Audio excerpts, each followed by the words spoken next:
ત્યારબાદ વાત કરીએ વધારાની માહિતી કે આ ચેપ્ટરની અંદર જ્યારે આપણે દાખલા ગણતા હોઈએ છીએ તો અમુક બાબતોનું ધ્યાન રાખવાનું હોય છે, જે અહીંયા મેં ટૂંકમાં દર્શાવેલી છે.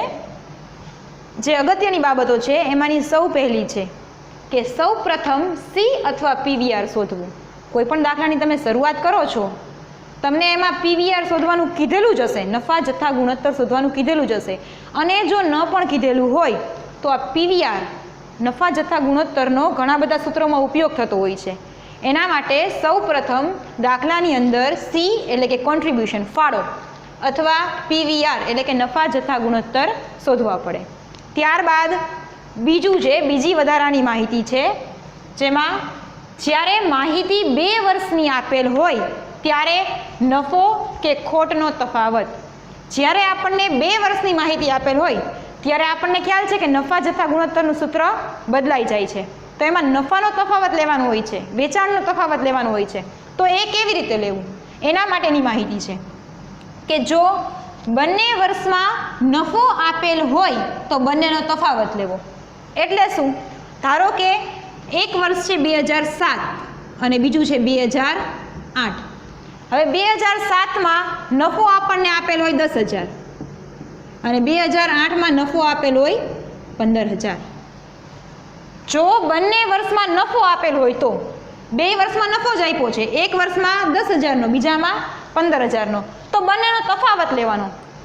10 અને 15 બંનેનો તફાવત કાઢો. 15માંથી 10 તમે કાઢી નાખો એટલે 5,000નો ગેપ તમને મળે, તફાવત તમને જોવા મળે છે.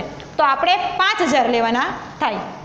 એવી જ રીતે જો બંને વર્ષમાં ખોટ આપેલ હોય તો પણ બંનેનો તફાવત જ લેવાનો. હવે ધારો કે આ નફાની જગ્યાએ ખોટ આપેલ છે કે 2007ના વર્ષમાં 10,000ની ખોટ થઈ છે અને 2008ના વર્ષમાં 15,000ની ખોટ થઈ છે, તો પણ બંનેનો તફાવત 10,000 અને 15,000નો તફાવત એટલે આવે 5,000.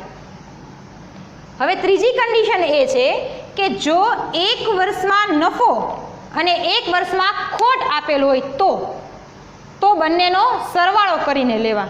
એટલે કે ધારો કે 2007નું વર્ષ છે એમાં 10,000નો આપણને નફો આપેલ છે અને 2008ના વર્ષમાં આપણને 15,000ની ખોટ આપેલ છે, -15,000 ખોટ આપેલ છે, તો બંનેનો સરવાળો કરીને લેવાના. તો આપણે નફાનો તફાવત શું લેવાનો થશે? 10,000 અને 15,000 બંનેનો ટોટલ એટલે કે 10,000 વત્તા 15,000 બરાબર 25,000. તો અહીંયા 25,000 લેવાના થાય.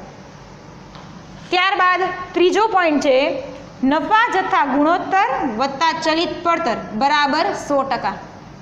હંમેશા આ ચેપ્ટરની અંદર નફા જથ્થા ગુણોત્તર વત્તા ચલિત પડતર તમે કરો એટલે બંનેનો સરવાળો થઈને હંમેશા 100% થવું જોઈએ.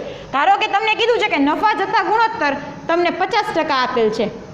હવે આ 50% હોય તો આપણને ખ્યાલ આવી જ જાય કે નફા જથ્થા ગુણોત્તર અને ચલિત પડતર બંને 100% એ હોય, તો આ 50% છે એનો મતલબ આ પણ શું હોય? 50%.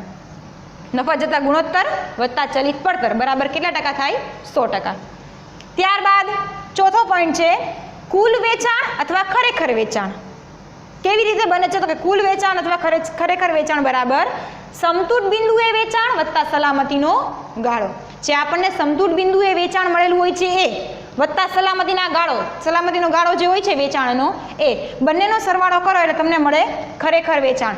આ પણ હંમેશા ખરેખર વેચાણ હંમેશા 100% એ હોય. હવે ત્યારબાદ છેલ્લો પોઈન્ટ છે પાંચમો, સીમાંત પડતરનું માળખું. હવે આનું માળખું કેવી રીતે હોય છે આ માત્ર તમારે સમજવા માટે છે. વેચાણ અંદરથી તમે ચલિત પડતરને બાદ કરો એટલે તમને ફાળો મળે. એ આપણે હમણાં ફાળાનું સૂત્ર જોયું ત્યારે પણ જોયું હતું કે કોઈ પણ વસ્તુના વેચાણમાંથી ચલિત પડતર બાદ કરવામાં આવે તો જે રકમ મળે એને કહેવાય ફાળો. હવે આ ફાળો મળે છે એની અંદરથી તમે સ્થિર ખર્ચ બાદ કરો છો એટલે અહીંયા જે રકમ મળે છે એને કાં તો નફો કહેવાય અથવા ખોટ. જો રકમ પ્લસમાં આવે તો એ નફો અને જો રકમ માઇનસમાં આવે તો એ છે ખોટ.